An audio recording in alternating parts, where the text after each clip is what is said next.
pagsusi pa sa ilagan, nasubo sa pag-ayo. Kay katuning parcel na ipalit sa tag-iya, sa balay, usa ka trap. Usa ka mouse trap. Alam niya. Nakaingon siya sa kagalingon. Patay. Dakpan yan ko, ani. Patay na ko, ani. Usag yan to sa mga higala na mga mananapsat. O nagpakitabang siya, nisingit siya, baboy, manok, kanding, tabang, na ay mouse trap sa balay. Bantay mo na ay mouse trap sa balay. Uning isultis nilang ka. Ingong manok, na, wami labot anak gawin, imuha na. Imo na. Ikaw ay angay mahando ka na ngayon. Para manani mo? May usus pa yung baboy. Kaluoy po daw silang ka. Pag-ampon lang po ni mong ka. Na di ka masakpan. Yan ang mousetrap. Ingon sa kanding, Mayra, may resin mo. Ikawatan kag sudan dito sa kusina. Mao na. Dakpo na ka sa tag-iyas balay. Subok kayo ilaga. Huwag may simpatiya niya. Huwag dinamay niya sa iyahang kapalaka, kasubanan. That very night, ibutang sa kanon ang mousetrap dito sa gawas. Di ato dito ang tumuagi dito ilaga. Paong nagsuka. Kaya, ang membros pamilya dito nang nagtuka. Tungang gabi dihay kasikas.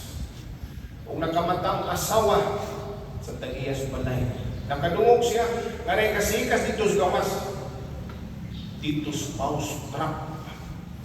Excited siya kung tanaw dito kay sa pamasin na matrap, makuha na nilang ilaga nga sa dugay na panahon kasamok sa balay. Mapungang itiplan, i-flashlight na dito sa asawa. Kung sa'y na-trap, excited sa kayo. Unya, pagdoon pa niya dito, ang na-trap, ilig ilaga. Kung sa'y na-trap, usa ka bitin. Kubra pa niya. O pagkakita sa bitin, ito mga asawas, tag-iyas balay, dito ni sud, ito, gipaak dito sa hospital, at tumawang asawa, pumahinungdan na girush, gidalig-dalig, rush dito sa hospital, kaya namiligro ang iyang ginawin. Kung dito, gitapang sa mga doktor, kaluis Ginoo, naulian ang maong asawa sa tag-iya dito sa balay. After 3 days, pagpaayon sa iyang samad, uli dito sa balay, so dito sa kwarto, luya kayo, kinaluyahan. Pero stable lang iyang health. Iyon itong agalon, ang bana, luya mga akong asawa. Mas mayo siguro niya kung pakanon o tinulang manok. Kantong manok na ingon ka, imura na ay, bagoy lambot na nga. Dito tangkang, impas ang manok, gilungguan, ituwa o gihalang-halang, gipakaon sa asawa. Nalagsik, kamay ang asawa, nalagsik, pero impas na ang manok. Impas ng manok. Doon man, after 1 week niyang pagpakuhay, sus, ang mga parintis ang asawa nga taga-Bingo Nido, nagplano nga mo bisita kay lagi maakukan man. Bisita dito sa ilang panlay, tunduaw dito. Sabi na lang mo tay paki sa atong parinti. So giduaw nila, sus, Usa ka series man. Bisita dito. Igo ba na din ni paigo manok-manok ra? Tukuha o kanding. Impas ang kanding. Ikang diritas ang kanding. Ipakaos mga bisita ng Reino Unido. Perting lipaya sa bana. Kaya kasama fully recovered na. Naghanan na nga dito. Yung mga silingan di pangtawag. Di mahimo nga kami rin mag-happy-happy. Inahalang magpista ko. Uban sa kong pamilya, kikingan kong asawa, huwag pa ni madaling patay na ni. Usa, angay kang magpista. Maglitson tag baboy. Ang baboy nito sa gibirahan, gilitson, impas. Ang ilang datingon, I told you. Ingon bitaw ko nito. So may moral lesson na rin. Next time, natin yung problema. May mga problema sa LLM, problema sa PPC, PFC, o sa mga religious organization. Ay, yung ingon nga, ako'y labot na LLM. Kana di ka ka-serve lahat buntag sa'yo, o di ka kung ano kay ginakay, suhanan na rin, ako'y labot na. Di na mag-iingon, ano, apektado ng tanan. Wala nga kitang tanan, itagaan tagasas Ginoo. Igasahan ta, ako gigasahan sa pagkapari. Kamusta gigasahan sa pagka-laygo, o sa inyong pagka-laygo, iya mo din isipahan. Nangalangan mo, isip lectors, psalmists, Eucharistic extraordinary minister, choir, tanan. Lain-lain tagasa, ikas Ginoo. Angay nga magtinabangay ta, pagpalambo. Rebuilding the community of the parish. So we build up the community of the church. Lain-lain tagpapil. Ang uban, tigpakalawat. Uban sa iyo, tigpakulikta. Tigpasa. Tigkanta salmo. Iya-iya tapiro o sara kang Ginoo ang antong gi-anagaran. O sara kang Ginoo antong gi-anagaran. So karon pag-uhunin niyo inyong panaan, commitment, panaan sa inyong pag-alagad sa Ginoo. Kaya kung expired man dahil ang atong ang pagpapalagad sa isbahan. O nang kinahanglan o renewal, pag-uhon ba kung kong lisensya, kung expire, ka-expire na lang, ulit check po takpunon ka. Ang ato sa hindi, di ko katakpon. Pero, ganun na renewal. Kay na ay dagdahan, LLM, KOC, PFC, PPC, nga na bugnaw na.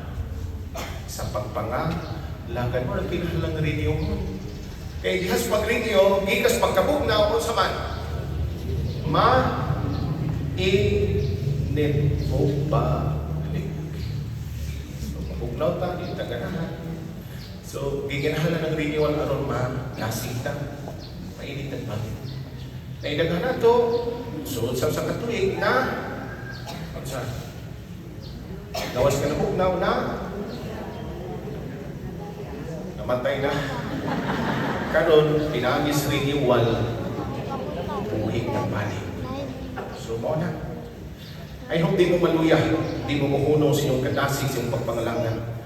And let me remind you of 3 R's sa inyong pag-renew, sa inyong commitment, sa inyong pagpangalangan. Unang R, renew your commitment with joy.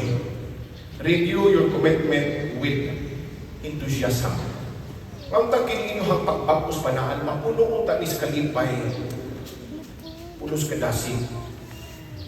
Timan nga inyong himuon, timaan sa inyong generosity, sa inyong time, talent, inyong treasure, kaya mga mo din kung may mabilite.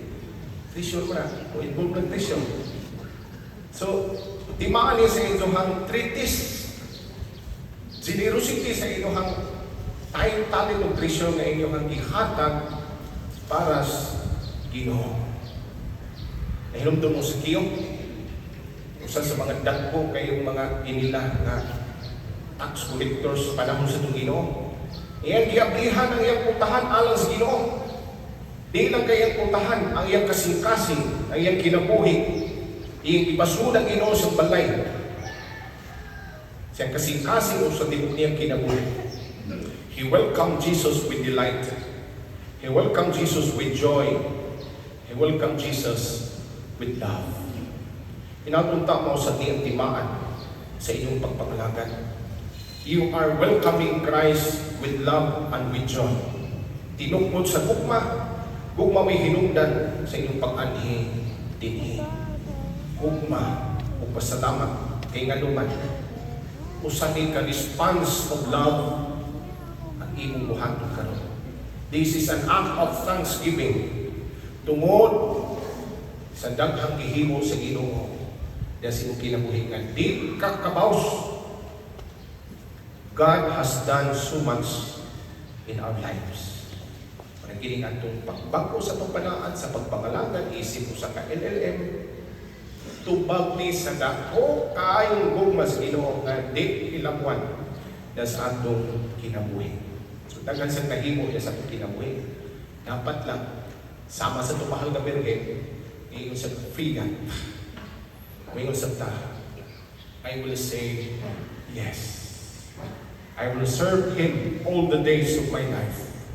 This is an act of thanksgiving and generosity na really nakapaghatag sa imong kagalingon.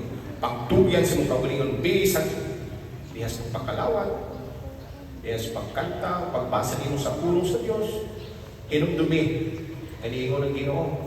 Bisan mo pag-inom kara sa usa sa ako mga tinunan, bastan ka, hatagan ka ganti, gantihan ka sa Ginoo. Gantihan ka sa Ginoo. Kung mualagad ka niya. Kung sa'y ganti, inharian sa langit. Okay, ato. So renew your commitment with joy and enthusiasm. Ikaduhang araw, remember whom you are following. Remember whom you are serving. You are serving the Church of God, not to a particular priest. Paghamingon ay ganahan ko atong father kay dili stricto. Ganahan ko atong father kay dili hinga saba. Di ko anang father eh. Di ko musul na. Luod ko eh. Kay gamay bigit, imo dako. Remember whom you are following, whom you are serving. Kami mga paring dinhi, passing ra. Balin-balin ba yun? Di may magpermanente dinhi. Kung mangluod mo tungod sa paring, nasa iyo po. Kaya sa inyong tanaw, ang paring mo inyong alagaran. Hinumdumi. Huwag mo magalagas paring, ang inyong alagaran, ang Ginoo. Tinood liso ng pagpangalagan. Kapoy ni mga langgan. Wala pag isukol. Wala yung sweldo. Ang tanan, voluntaryo na. Kung nakahibaw ko, ang reward ang tanan. Reward ka di mahatag, di kalimutan na. Reward sa gingharian sa langit. Ang lulul kalibay na kita magtanaw sa Ginoo sa katapusang panahon. Ang ilang hinumduman na Jesus is an extraordinary master. If you are generous, labaw pa sa mahibaw, generous sa iyong kinabuhi, kung muhatag ka. Because Jesus is very generous boss. Your little will be multiplied and it will be multiplied exponentially. Labaw pa na sa imong i-imagine, labaw pa sa imong ikinahalan. Because Jesus is the one whom you are serving. And so, kini kong pagpangalagan na ba, what you have given is never lost. Di ni mamagtang, di ni mapapas ang imong pagpangalagan o ang imong ihatag. Because It will also give you a deep sense of joy and deep sense of satisfaction sa inyong kinabuhi. Muna nga, let us always train our young. Hindi mga bata. Ato ning i-train. Nes pangalagan. Sa pagkaroon, yan kasi na square. Mabot magpanahon nga, taas ng edad, inag-edad, mahimo na sa senior. So, ikan sa choir, kailangan sila sa simbahan, na-develop man sila, ikan mas pagkakamay bata, idami ng kinihin, so na sila sa choir. Pero managpo na sila, at tulog po sila sa LNM, PPC, PFC, uban pang mga religious na organisasyon. O na, atong silang i-group, atong silang ihasak sa pangalaga sa simbahan aron sila na pagpuin mo mupuli buhon nato. So moni, remember whom you are following. Remember whom you are serving. Katapusang araw, rebuilding the church, we have to rebuild our community, our parish. Your communities, mga GKKs na to, iyong bangay pamilya, we have to rebuild the church. Kaya kita mga buhay na mga bato, kita mga kasukaranan sa buhay ng simbahan. So ginano si Francis, ipakita sa vision. Iingnan siya, Francis, rebuild my church. Abi niyang physical church. So nakita mo yung church of St. Damian, nag-ubak, waayo ka ba? Kung ito iyang gihinay-hinay o rebuild, iyang gihinay-hinay ayo, iyang gitukod balik, pagkahumana, iyon na sa Ginoo, Francis, rebuild my church. Dili di ay physical church ang ipasabot sa Ginoo, kundi ang lawas, mistiko ni Kristo na mao ang simbahan. Kung mo di mga igsoon, this is our way of rebuilding the Church of Christ. Muna mangilabot kita. Muna kita magtinapangay ta. Kay timaan niya sa tubugman, sa itong pagkikiusan. So hinumdumi, pinisugilano sila ka. Ang problema sila ka, kanay maustra. Mahimo sa problema sa tanan. Kaya ang problema sila ka, naamong hinutanan. Uban, ako ikanding na tanan. Ako na. Kung sa'y problema sa rukyang, problema sa natin tanan. Usa, kita mo maghugot, mag-iusa, pag tubag kung sa may mga hangin, pag-inhanglan sa ating simbahan. So, true enough, may presensya ka nakapadasig, makapahatag o buhit na itong simbahan dili patay, dili buhin na simbahan pinaagi sa paghatag sa kagalingon dahil pagpangalakan isip ko sa lay liturgical ministers. Congratulations yung tanan, winatong ka, ang maligpong pagkita, ang atong kadasig, inyong kadasig sa pagmamalaga sa pagtukol sa atong komunidad ng pagtilitan, inatunta ang maligpo ng atong pagtuo sa atong pagbuhay sa iwan. Maligtungan tanan.